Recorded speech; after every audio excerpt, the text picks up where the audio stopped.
नमस्कार, मैं हूं आशुतोष और आप देख रहे हैं टेलीकास्ट न्यूज। गुजरात में दूसरे चरण का मतदान संपन्न हो गया। दूसरे चरण के मतदान में प्रधानमंत्री नरेंद्र मोदी ने भी अहमदाबाद में वोटिंग किया। उनके साथ साथ उनके बड़े भाई भी पहुंचे थे। इस मौके पर काफ़ी भीड़ जमा हो गई नरेंद्र मोदी को देखने के लिए और प्रधानमंत्री नरेंद्र मोदी ने भी लोगों को हाथ दिखाकर इशारा किया। उन्होंने अपने लोकतंत्र की उस स्याही को दिखाया और अपने जो जनता है और जो उनके प्रशंसक हैं उनसे उनको ये बताया कि लोकतंत्र में मताधिकार करना कितना अहम होता है और सबके लिए बहुत ज़रूरी होता है, चाहे कोई आम हो या ख़ास हो, देश का प्रधानमंत्री ही क्यों ना हो। ये लोकतंत्र का सबसे बड़ा महापर्व होता है। तो जैसे ही दूसरे चरण की मतदान संपन्न हुई, उसके बाद कई टीवी चैनल्स और कई एजेंसियों ने अपने ओपिनियन पोल दिखाए हैं। इससे पहले हिमाचल प्रदेश में भी चुनाव संपन्न हो गया है। तो इन दो प्रमुख राज्यों के ओपिनियन पोल को लेकर पूरे देश भर की सियासत काफ़ी गर्म है। ऐसे तो ठंड काफ़ी बढ़ गई है और ठंडी का ये मौसम आ गया है, मगर देश की सियासत गर्म हो गई और उस वक्त और गर्म हो गई जब विपक्षी पार्टी ये आस लगाए बैठी थी कि इस बार गुजरात का समीकरण कुछ बदलेगा और वहाँ पर नरेंद्र मोदी की हार होगी। नरेंद्र मोदी या आप कह लें कि उनकी पार्टी बीजेपी की हार होगी, मगर ऐसा होता नहीं दिख रहा है। जितने भी टीवी चैनल्स ने दिखाया है, जो ओपिनियन पोल दिखाया है, वो ओपिनियन पोल तो एक ज़बरदस्त जीत की ओर इशारा कर रही है।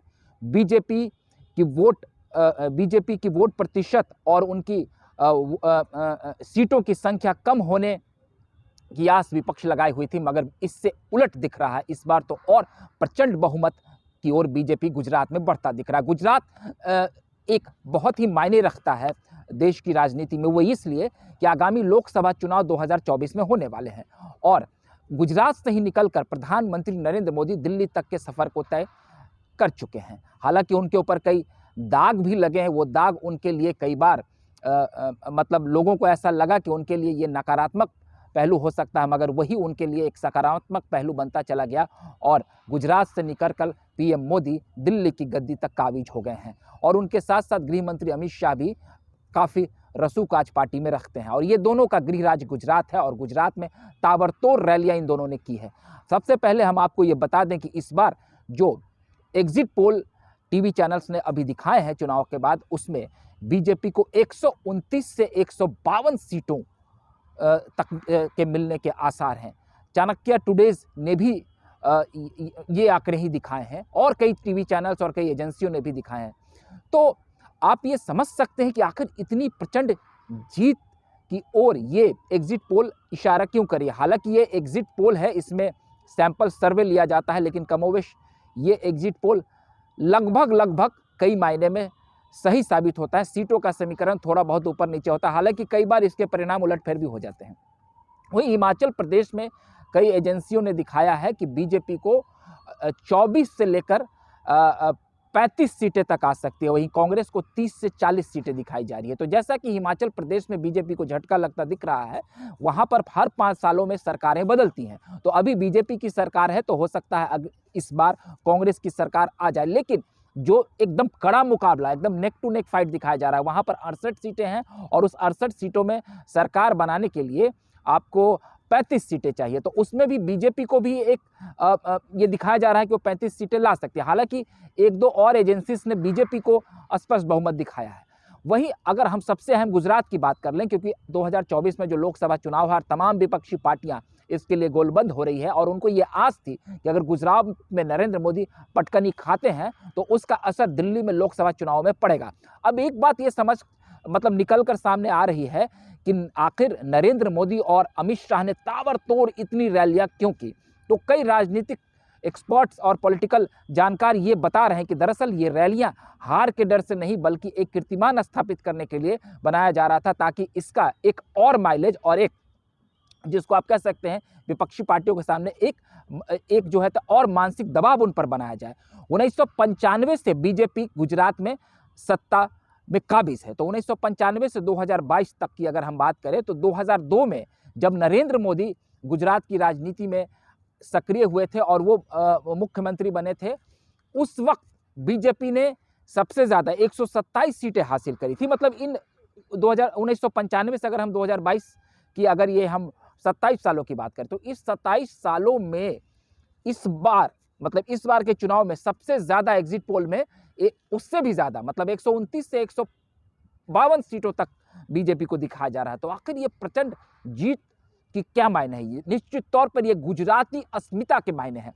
गुजरात की जनता को जिस तरीके से गुजरात की जनता ने जिस तरीके से नरेंद्र मोदी को अपना प्यार दिया है और साथ साथ गृह मंत्री अमित शाह को, तो उनको कहीं ना कहीं ऐसा लग रहा था कि प्रधानमंत्री नरेंद्र मोदी का ग्राफ अब कहीं ना कहीं गिर रहा है या उनकी पॉपुलैरिटी कम हो रही है, तो हमें उनका भरपूर समर्थन करना चाहिए। और पीएम ने भी पूरा डेरा डाल दिया था गुजरात में, और उनके साथ साथ अमित शाह और तमाम केंद्रीय मंत्री, राष्ट्रीय अध्यक्ष जेपी नड्डा भी इस चुनावी रण में थे। मगर एक बात समझ से परे था कि कांग्रेस बहुत ही मतलब एग्रेसिव यहाँ पर नहीं थी। ये समझ से परे आया। कांग्रेस ने काफ़ी जोर यहाँ पर नहीं लगाया है। हालांकि इसी वक्त राहुल गांधी भारत जोड़ो यात्रा पर निकले हुए थे और कुछ एक आखिरी चरण में वो और प्रियंका गांधी भी चुनाव प्रचार में सक्रिय दिखी, मगर वो काफ़ी नहीं था। तो क्या कांग्रेस को ऐसा लग रहा था कि गुजरात की रण में इस बार वो पिछड़ सकते हैं? एक और फैक्टर की अगर हम बात करें, हार्दिक पटेल ने जो पाटीदार आंदोलन की शुरुआत करी थी, पाटीदार आंदोलन ने पिछले बार बीजेपी को काफी नुकसान पहुंचाया था। तो अब हार्दिक पटेल भी बीजेपी के साथ खड़े हैं, तो वो पाटीदार का जो वोट बैंक है और जो वोट शेयर है वो भी उनमें ट्रांसफर हो गया। जिग्नेश मेवानी भी जो विपक्ष में खड़े थे मजबूत तरीके से, वो कांग्रेस का साथ दे रहे थे, वो भी काफी समय से जेल में बंद थे। तो उनकी भी राजनीति की चमक मुझे लगता है हार्दिक पटेल के सामने फीकी पड़ती गई। कई ऐसे फैक्टर्स थे। नरेंद्र मोदी ने यहाँ पे 2-3 बार मुख्यमंत्री बदल दिया 5 साल के कार्यकाल में, और अभी उनको ऐसा लग रहा था कि इतने लंबे समय से जब हम यहाँ पर सत्ता में काबिज हैं तो हमारे खिलाफ जनता में एंटी इनकन्वेंसी होगा, तो उन्होंने पूरे कैबिनेट को ही गुजरात में बदल दिया। तो अक्सर ऐसा होता है जब एंटी इनकन्वेंसी होता है तो जो मंत्री होते हैं वो सबसे पहले चुनाव हारते हैं, लेकिन यहाँ पर उसे भी बदल दिया गया। तो पूरी तरीके से जो एक रणनीति बनाई गई, मुख्यमंत्री को बदला गया, मंत्री को बदला गया, हार्दिक पटेल इनके साथ खड़े हो गए, जो कास्ट फैक्टर्स जुड़ा, गुजराती अस्मिता की बात सबसे ज्यादा निकल कर आई, इसमें नरेंद्र मोदी बाजी मारते नजर आए और उन्होंने बाजी मार ली है। अगर जिस तरीके से एग्जिट पोल दिखाया जा रहा है, अगर वो परिणाम आता है तो निश्चित ही 2024 में एक विपक्षी पार्टियों का एक मनोबल गिरेगा और उन्हें फिर यहां से खड़ा होने में काफी मशक्कत करनी पड़ेगी। आम आदमी पार्टी भी अकेले 1-2 राज्यों में वो अच्छा प्रदर्शन कर रही है, लेकिन पूरे भारतवर्ष में राष्ट्रीय स्तर पर वो खुद मतलब अकेले कोई करामात नहीं दिखा सकती है। कांग्रेस भी हाल के दिनों में भारत जोड़ो यात्रा से थोड़ी उत्साहित है, लेकिन इतनी मजबूती से पूरे विपक्ष को वो भी गोलबंद नहीं कर पाएगी।